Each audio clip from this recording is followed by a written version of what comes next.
appeal to fishers to desist from fishing and comply with the closure.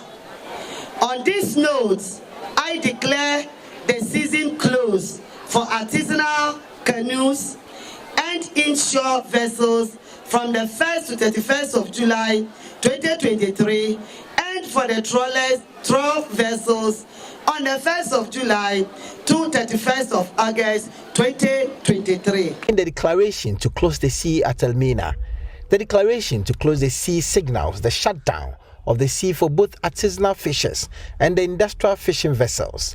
The minister stated that the advantages of closing the sea far outweigh the disadvantages and urged the fishers to support the fisheries management measure born out of science. We all attest to the fact that the marine subsector has experienced decline in fish stock level and size due to activities of overexploitation and illegal, unregulated and unreported fishing, among others.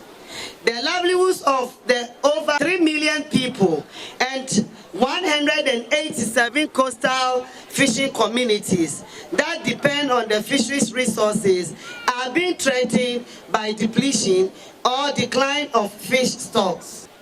Accordingly, the Ministry and the Fisheries Commission, since 2016, have been implementing the closed fishing season as a fish stock recovery and replenishing the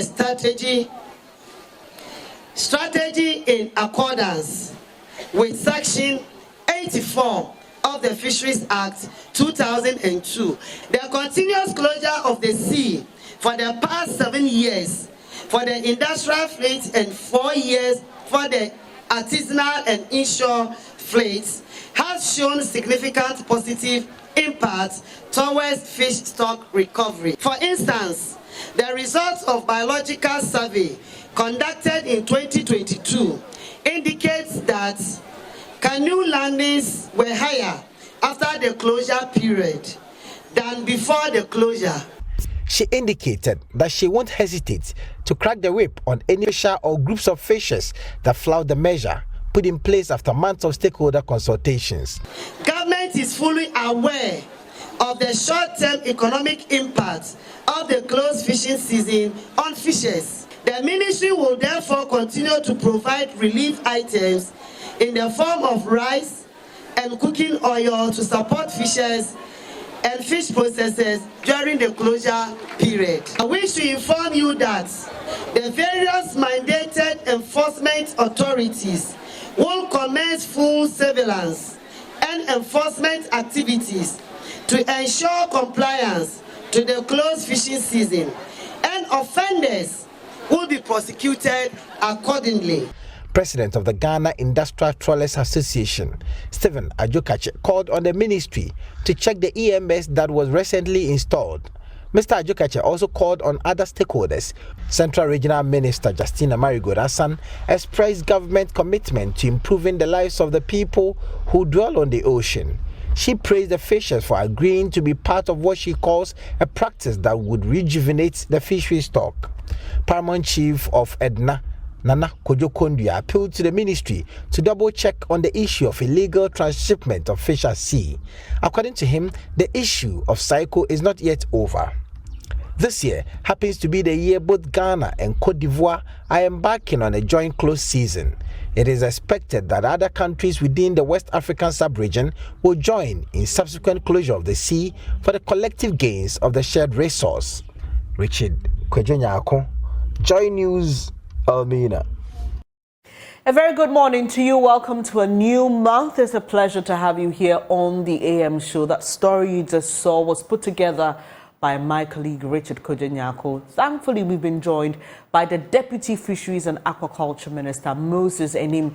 Good morning to you, sir. We appreciate your time here on the AM show. So, for starters, I would like for you to share with us what the data is pointing to, because, I mean, at the time this closed season was being introduced, there were a lot of skeptics who didn't understand the science behind this exercise. But we've done it a couple of times, I believe, to be able to gather enough data on the success or otherwise of the exercise. What is the data pointing to?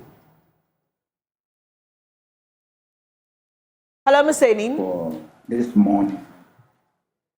Thank you very much for this morning. Can you hear me? Yes, I can. Yes, I can. Good. And I think that Nyako really did a very good coverage.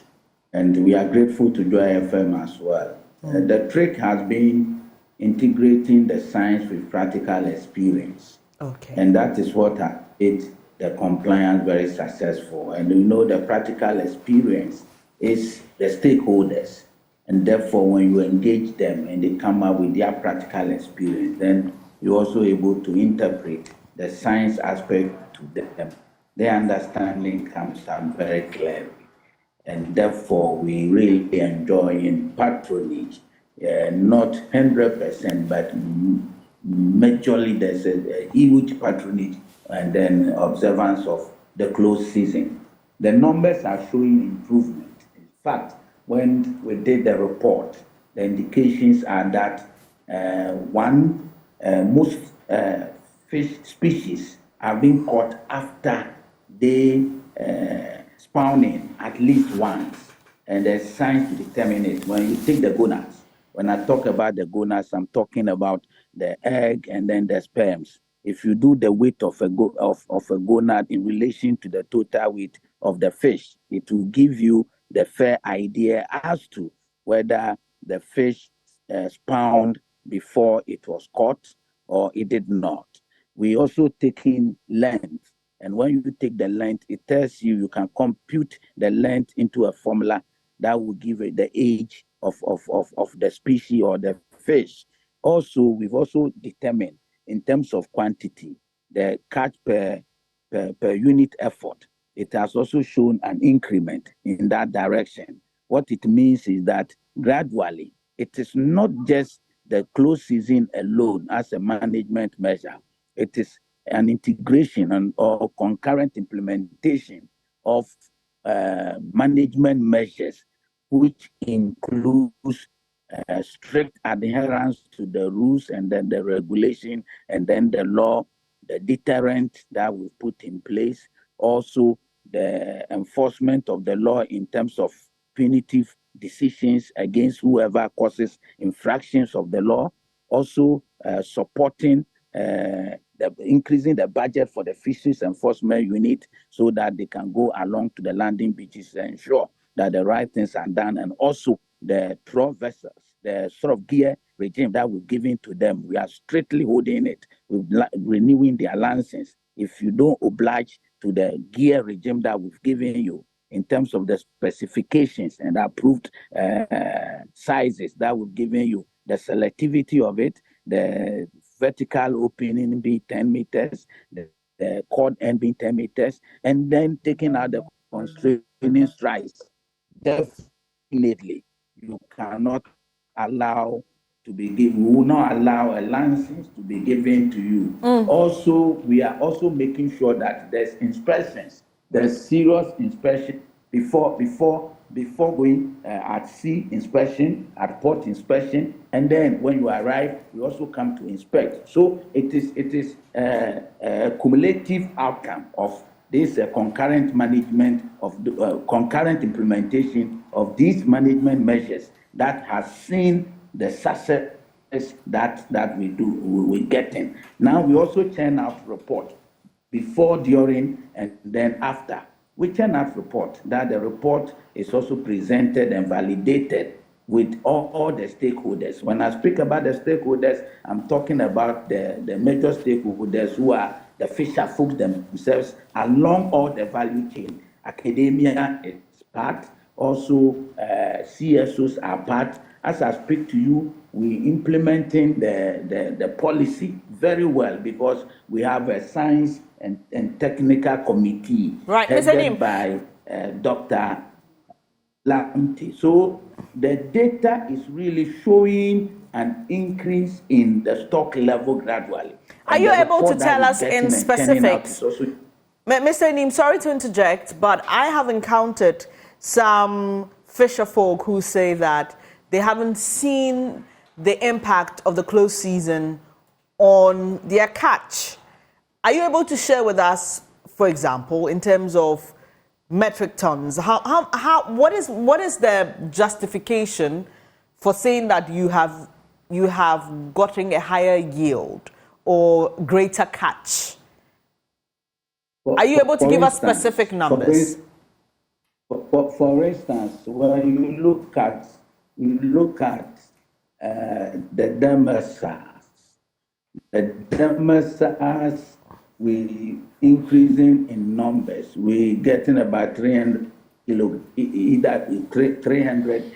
kilogram per unit effort, which is an improvement from either to some 35 kilogram per unit effort. The anchovies have moved to 400 kilogram per unit effort. What we are saying is that the gradual increment that we're getting is an improvement. And looking at the depletion level, it will not take a short term, medium term to be able to get to the satisfaction level that we want. We also have on record that there are species that have gone oblivion for a decade or 2 decades ago. These days, anybody who really wants to be very factual will tell you that there are species that have gone in oblivion all these years who are still showing up. Do you know the record? If it showed that the round sardinella would have gone into an extinction by 2020.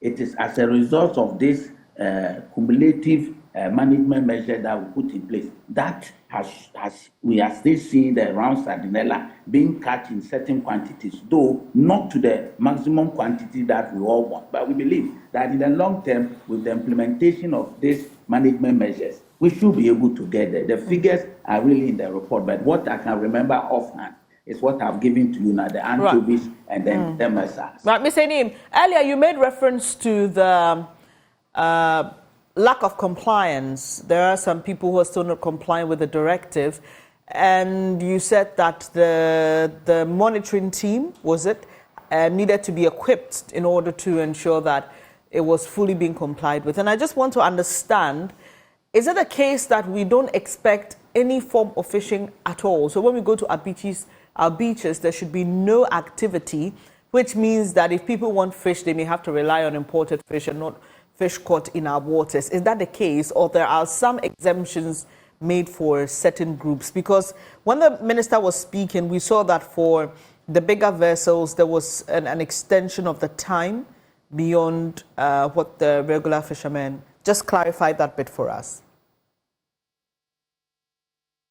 I did say that we've increased the budget of the fisheries enforcement unit. Right. And it is one of the measures that is to happen in terms of compliance. And the compliance I'm talking about is the total compliance, not only the close season alone, when it comes to fishing responsibly. And therefore, we're fighting the illegal, unregulated, and unreported fishing. So the FUE, we've increased the budget. Now, when you come to the close season, for the canoes, no one is supposed to go fishing. Okay. The trawls, no one is supposed to go fishing. In fact, the tuna fleet did this January to March. And because the tuna fleets, they are tuna, and tuna spawns during January, February, March. So if we really want to have an effect of a close season, it's all because we want to allow a species to at least spawn once before it is caught. So the tuna has a different season. When you come to the canoe, that's the artisanal, the inshore, and then the trawl, we start 1st July, and then the tuna ends, and the canoes, they will end 31st July. The trawl will continue from 1st July or up to 31st August. They have 2 months period. So it's for you not to go to sea at all, because we really want the fish. And the scientific explanation. And the scientific explanation is that we have a major upwelling during July, August, September. And the major upwelling is simply that there's underground current that blows from the bottom of the sea upwards, and it comes along with rich nutrients and a lot of biological activity. and that is the time that the species gravity and spawn. So if you want to improve on your dwindling numbers as far as the stock levels are concerned, then all you have to do is to observe your close season at that critical time that will allow the species to gravitate and spawn and multiply. Every species that is multiplying itself does so in thousands and in millions. And in so doing, over time, we will be able to reach out with our stock level. And that is why Ivory Coast has bought into it. You know, it's a treaty, it's a convention, it's an international best practice to do close season when there's dwindling numbers or stock levels have come down. And it's a global challenge. And that is why we are getting those international treaties, conventions. And because we all know that the SDG could not do away with fish.